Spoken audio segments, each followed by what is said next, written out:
Hello, folks. This is your host, Tammy Tuckey, and you are now listening to the Tiara Talk Show. We bring you rare interviews with the makers of Disney magic. Whether they be singers, actors, Imagineers, animators, they have all made their mark on the Disney name. Be sure to check out the show notes, other episodes, contests, our social media pages from Facebook to Twitter, and more on our official website at www.thetiaratalkshow.com. All guest opinions are theirs and theirs alone and do not represent the opinions of the Tiara Talk Show or the host. The Tiara Talk Show is not associated with the Disney Company. Thank you for tuning into this week's episode. And from all of us here at the Tiara Talk Show, have a hoop-de-doo day.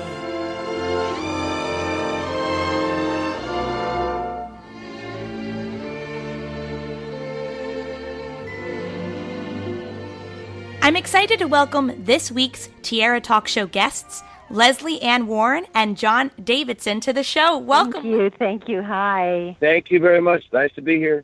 It really is a pleasure, and we're going to be celebrating the 50th anniversary of The Happiest Millionaire, which is one of my favorite live-action Disney films, and this project was very, very big for the studios at the time. What was the audition process like for both of you on this project? You know, I was doing, I believe I was doing 110 in the Shade, a Broadway musical at the time, and I got called for this to come out and screen test. And in those days, they did a full-on screen test. Costumes, makeup. I rehearsed some of the musical numbers, learned the songs, learned the choreography. And we, you know, the costumes were period costumes, and we did a full-on, screen test. And I think I was out in California rehearsing for that couple of weeks. And then I believe I got it. I think after the screen test, they must have known. I went back to New York, and they notified my agent and manager, and I got it. Came out and did the movie. That's it. What about you, John? In my case, I did a screen test as well. By the way, I saw Lesley in 110 in the Shade. She did a number called The Little Red Hat. Right. That just stopped the show. I think it was with Scooter Teague playing the other guy, right? Yes, it was. And oh my goodness, she just lit up the stage. But at that point, I thought, wow, she is something. Wouldn't it be great to someday work with her? And I had no idea that we would get to it.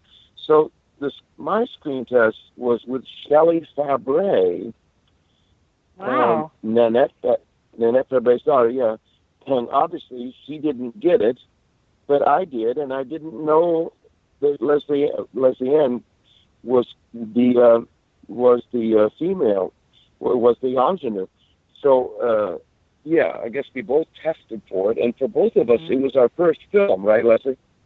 Yeah, that was my first film, absolutely. Yes, it was introducing. And just when I think back that was our first film, and we got to act with Geraldine Page and Greer Garson and Fred MacMurray and Gladys Cooper. I mean, it's insane. I cannot imagine what it was like off camera having all those people in the same room, because that's the best. Those are the best parts of the movie, when it's just all of you working off of one another in those scenes. It's just fun and just a lot of fun to watch. For me, working with those legendary people on my first film was incredibly overwhelming and so inspirational. But I remember watching Tommy Steele sort of steal the movie. Yeah. And then other scenes and stuff, and he was so magnetic. He's a showman from the minute he gets to the studio. And to get the elephant, or as they say, alligator, out of the room, just rewatching the film, Lesley, you're handling the alligators as well as Fred is, and Tommy, and I don't know if you got to hold them in the film, John, but there are a lot of alligators. There's a big one and little baby ones. So what was that experience working with alligators? Because I don't think a lot of actors can say that they got to work with alligators at some point. Well, I know the little ones that were thrown around, kind of, the little tiny ones that were tossed, from one person to the other. Sometimes their mouths were tied, so there was no fear of whatever. But George, the big, huge one, that that, now that I think about it, I mean, I should have been much more afraid. But, you know, there was a trainer on the set, you know, and clearly they obviously knew what they were doing because nobody got hurt. But it was, you know, it was scary. And speaking of Tommy, you know, trying to also work with the alligators, John, you got to work on a big bar dance number scene. And those we don't really see in a lot of films anymore. So, well, because there were stuntmen all around, and I got to see the stuntmen do their work. It was a lot of people knocking people out in the bar scene and stuff like that. And I think the impressive way that Disney does these, or at least this being the second, we were right after Mary Poppins, and Disney is so organized, and it was all so well prepared, and with the storyboards, and there were really there was never anything improv, and everything was so planned out that it was a very secure feeling working at Disney. And then on the second picture that Lesley and I did there, the one and only genuine original family band, the same thing. They're very formula films, and I think they expected Happiest Millionaire to do as well as Mary Poppins, and I don't think it did. It didn't have the fantasy, but it was certainly produced to the hilt, and it was. I loved working there. I loved it. Yeah, it was such a thrill. But the minute you come on the lot in the morning, everybody's smiling, and it's a different. The Disney world is a different world. You know? Yeah, I mean, I don't know what it's like today, but when we worked there, it was truly, in my experience, a family. You know, everybody was kind and welcoming and warm, and you know, the guards at the gate and the you know, people in the commissary, and it was such a. I felt so protected and so sort of supported in every way that I could be. It was an incredible blessing to come into my career in the film world with that, for me, with that sort of entrance. And I think, you know, when we did The Happiest Millionaire, by that time, the tenor of movies had changed, and the tenor of the sort of culture had changed. And so, you know, being in that kind of a musical fantasy world, it was not what was going on in movies. It started to move into a whole other kind of counterculture. And so we were sort of at the end of that idealized romantic version of life, and it had more difficulty finding an audience, you know. Interestingly enough, it has sustained. I mean, there are plenty of people that come up to me with younger children that talk about The Happiest Millionaire and the family band. It's kind of amazing. Another element that I was facing is that, you see, I came into this as more of an entertainer, and so I realized that Lesley was approaching this much more as an actress, and it had much more training in being an actor. So I was having to kind of play touch up. Lesley, do you remember there was one time in makeup? This may be too personal, but we kissed a lot in the film. We had a lot of love scenes and things. But there was one time when we kissed backstage as John and Lesley, and I really had a crush on you. And oh my God, I don't remember that. You don't even remember it. No, I don't. Oh, but God, it sounds great. I'm quite sure this was on Happiest Millionaire, and I thought, no, there's no way I could pull this off, because this, I just thought, you know, she's on a whole other level, and who am I to even attempt this? And so nothing ever came of it, and I never followed through, because I thought, oh, who am I to even, you know, try to approach her romantically or whatever. But I had such a crush on you during that film, and wow. I didn't know that. Do you remember one last sort of memory, walk down memory lane, but do you remember that we were fixed up on a date when I was in 110 in the Shade, and we went out, and I think we went to see Hello Dolly, something like that. Do you remember that? You don't remember. Really? What? Yes. You mean in between the films? No, before we even knew we were going to do The Happiest Millionaire. Oh, my goodness. In New York? Yeah. So there you go. We're even now. Totally even. Oh, anyway, it was a life-changing time for both of us, and what an experience. The other thing about working at Disney was that, of course, Walt, we would see, and we called him Walt, and he called us Lesley and John, and he was this incredible icon, but we would see him in the commissary eating lunch, and it was amazingly personal, even though he was Walt Disney. Did you feel that, Lesley? Oh, yes, I really did. Yes, I absolutely did. I felt, I always say this, though, he knew what was going on with the animators, what was being served in the commissary, and what color ribbon was in my hair. I mean, he had an awareness of every single aspect of what was going on in his studio. So the last time we saw him was sometime during the filming of Happiest Millionaire. Well, maybe at the premiere. He was at the premiere of Yeah, that's he right. was. Remember that? That premiere was unbelievable. Well, what was the premiere like? Did you see a lot of other Disney stars who came and saw your performances? First of all, they blocked off the entire Hollywood Boulevard with the red carpet. And Army Archerd had his, the very famous interviewer had his sort of platform, and just like at the Academy Awards, which he'd done for many, many, many years. And I know that Fred Astaire was there. I mean, there were real luminaries there. It was not just the Disney stars. It was, major movie stars from all sorts of films. So much of what we did was drawn in later. The whole Detroit number and where we were in front of a blue screen. So it was.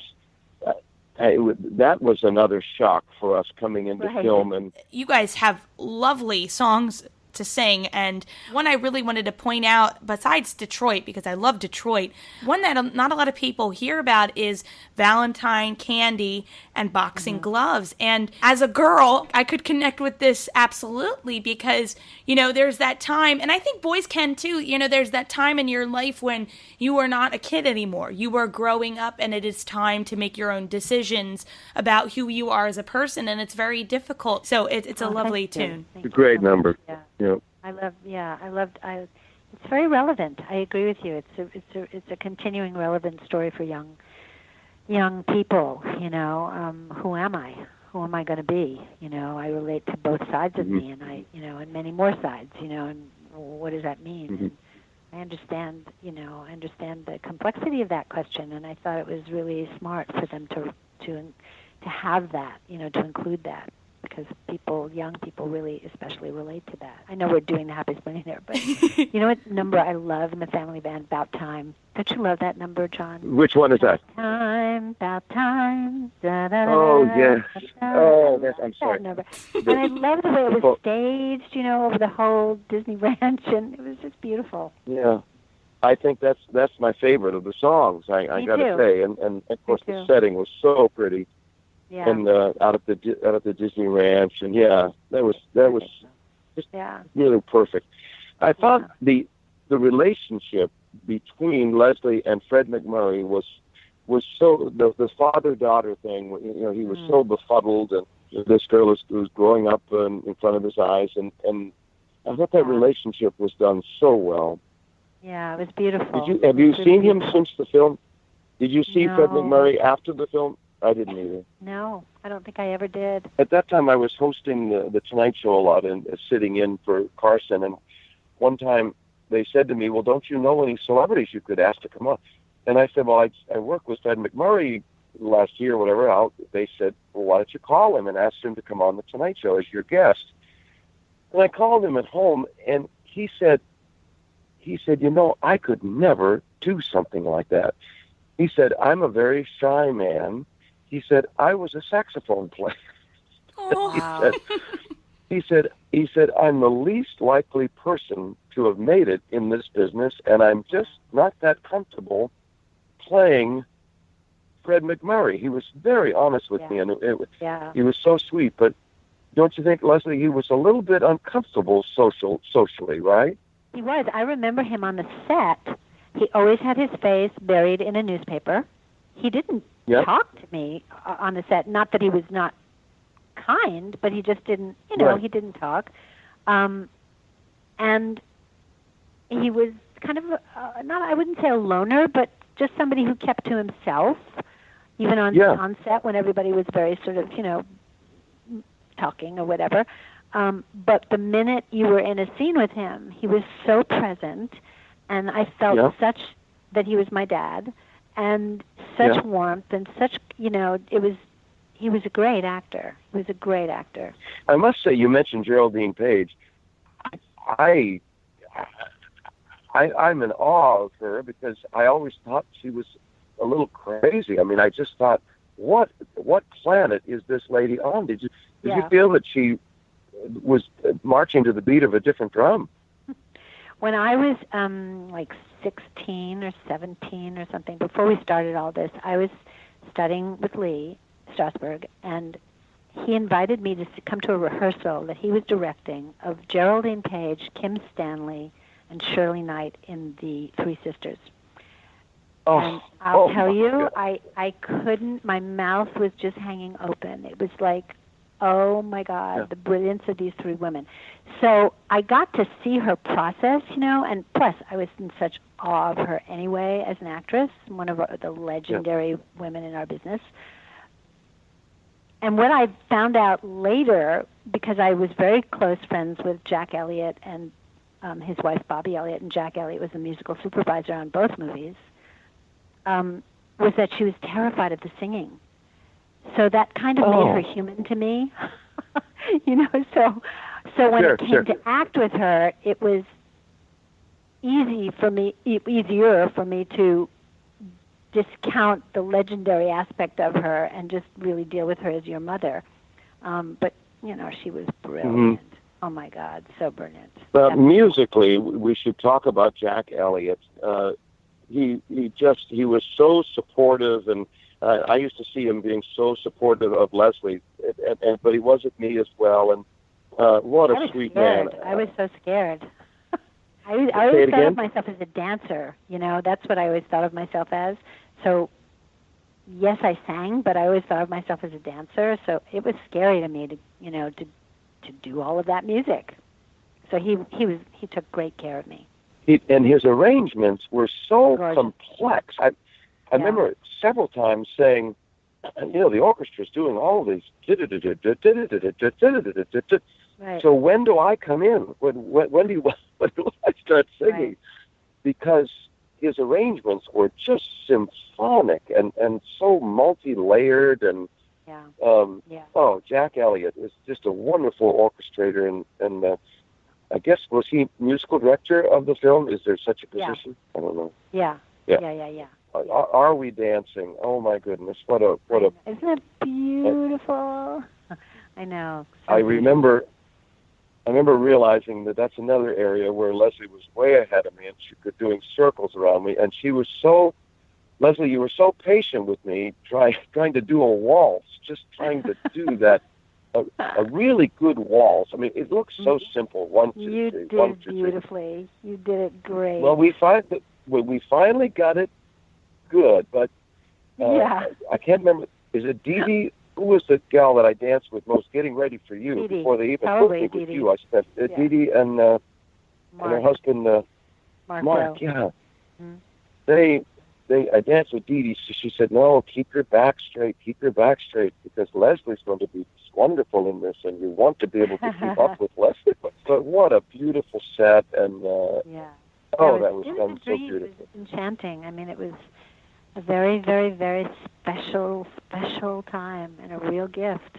And you had a huge set for the house, because that set took up most of what Cherry Tree Lane was. Apparently, from what I have found, a lot of the chandeliers and paneling and furniture, as well as the phone booth, are at Disneyland now. They are in the New Orleans section and the private Disney Club, Club 33, as well. So that's right. The phone booth is I didn't know that. Private. Yeah. The phone booth is in the private club.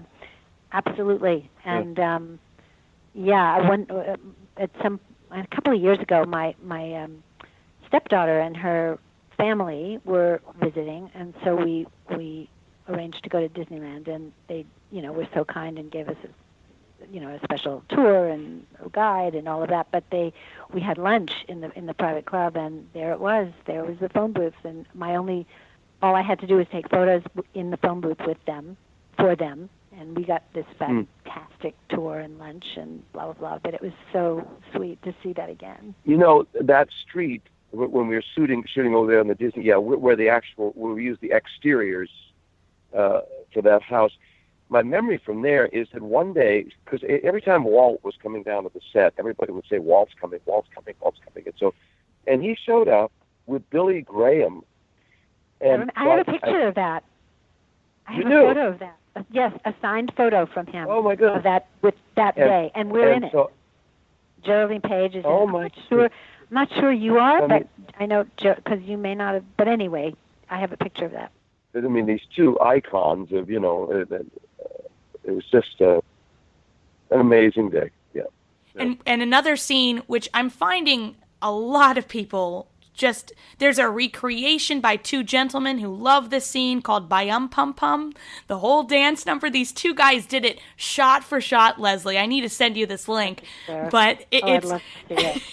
It's great because you see all the comments, all these other girls and some guys that they just love it so much because it's almost like a sleepover party, I remember I would always, dance around with my blanket as if I was you, Lesley, and when the song came on. So I just love that scene between you and Joyce because the chemistry between you guys was great. I thought she might come back in the end, but, filming that dance scene, what was that like for you? Well, it was hard. I mean, there was some stuff I had to do, and I mean, it was a demanding dance scene. I was all over the place and falling down and getting up, bouncing off the bed. And I was and then when I see it today, or if I see it for some reason, I think, how was I so fearless? I'm so, I can't even believe that I did it, but it took a lot of rehearsal. It was very exciting to be able to pull it off. John, are you doing a lot of acting? Are you doing musicals? Well, I toured in Wicked for 2 years. I played the wizard in Wicked, the Broadway musical. Mm-hmm. But as you know the show. It's all about the witches. It's a very small role, so it was. Yeah. It was okay. It was great, and it was great to go back on tour. But I'll tell you, the show that I want to do with you, Lesley. I'm going to say this right on the radio show. I want to do On Golden Pond. Oh, that would be great. No, I'm not embarrassed. Of course not. Hey, you know what? We're there. You would be so wonderful in that role, but the two of us together would be. Maybe that would bring back some nostalgia, and maybe that might sell some tickets. And that's a great idea. It's just a wonderful. And since we are approaching the 50th anniversary of the Happiest Millionaire, I really do hope that you guys can get together and do another either film or a stage show. That would be fantastic. It's a great idea. Yeah, it's a beautiful idea. That'd be great. Yep. Before we end the interview, I have 3 quick Disney questions I always ask my guests. I call them the Fab 3. So we'll start with the Donald question. What is one of your favorite Disney films to watch over and over again? Oh, Bambi. Maybe Swiss Family Robinson. Was that? I hope that was Disney. I always dreamed of living in a tree. So. And our goofy question, what Disney character, besides the ones you have played in the past, do you think would be your best friend if you met them in person? Oh, Goofy. I mean, I've always, when Goofy laughs, I think Goofy. I don't know. Mouse, because I love the bows in her hair and her shoes.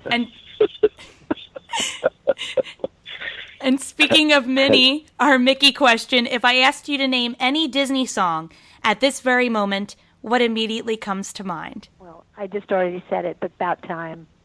About time. Oh, yes. Would you guys like to sing us out? About time. Oh, I love that song. Yeah. We're in deep water, darling, clear over our heads. About time.